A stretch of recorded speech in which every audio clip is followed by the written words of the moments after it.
Saudações, fãs de cultura pop! Neste vídeo nós vamos analisar essa HQ do personagem Punho de Ferro, personagem da Marvel Comics. Continue com a gente nesse review.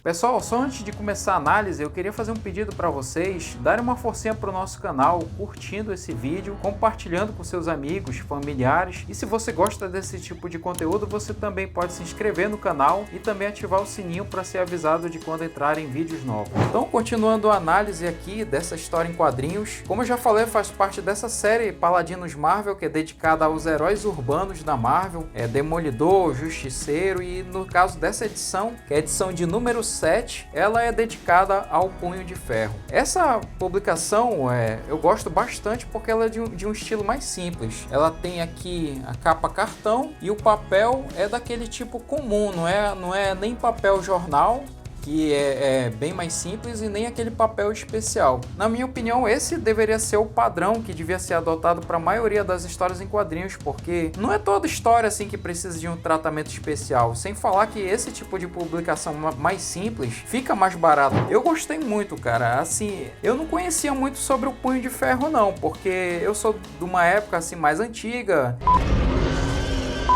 Desde quando os quadrinhos eram publicados pela editora Abril, então naquela época assim esse tipo de história não saía o tempo todo como sai hoje em dia. Então foi só através dessa publicação que eu pude conhecer a origem do Punho de Ferro. Se você assistiu a série, a história de origem dele nas histórias em quadrinhos e na série é um pouco diferente, mas eu fiquei assim impressionado que nas histórias em quadrinhos a origem dele é até mais pesada do que na série. E sobre essa edição mais especificamente, ela traz no total 8 histórias que saíram na revista aqui, Marvel Premiere. Antes de lançar o personagem na revista própria dele, eles lançavam em outra revista assim para testar, né, se o personagem ia dar certo ou não. Então inicialmente ele saiu nessa revista Marvel Premiere. E aqui nós temos a capa, né, da primeira edição. Aí aqui já começa a história.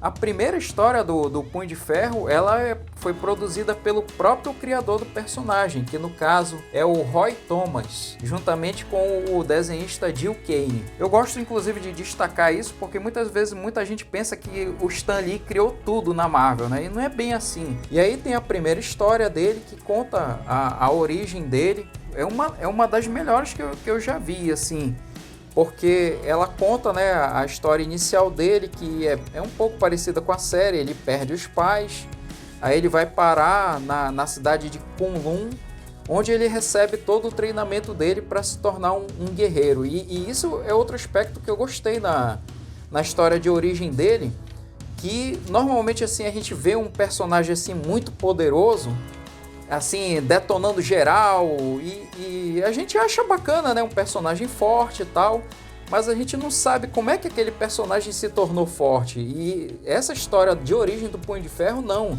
Ela conta a chegada do Punho de Ferro na cidade de Kunlun, todo o treinamento que ele passa, os desafios que ele teve que enfrentar para poder ganhar o poder de Punho de Ferro. Então, assim, é uma história de origem completa. Não vou falar muito sobre isso, porque eu não gosto de dar spoilers.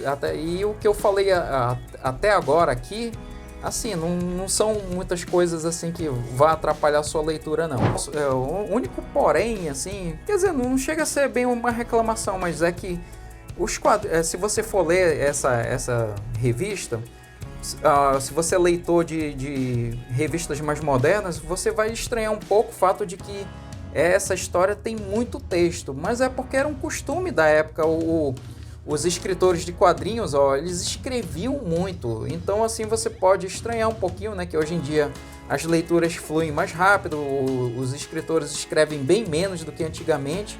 Mas por outro lado, por mais que essa edição tenha muito texto, a ação compensa, entendeu? Tem muita pancadaria, muita ação, É assim, tipo assim, o personagem falando ou conversando com alguém, mas também dando pancada para todo lado. Então, se por um lado tem muito texto, tem também ação no mesmo nível. Então, assim, a minha recomendação é que se você gosta de artes marciais, gosta de ação, ou tem mais assim, um interesse em conhecer o Punho de Ferro, essa edição é perfeita para você. Como eu já falei, é muito boa a história dele de origem, explica bem o que é o personagem. Então eu recomendo demais se você tem interesse nesse tipo de personagem. Então essa é a minha recomendação, espero que vocês tenham gostado do vídeo. Não se esqueçam de também deixar nos comentários o que vocês gostariam de ver aqui no canal, seja de história em quadrinhos ou de figuras de ação. Mais uma vez, obrigado pela atenção e até a próxima.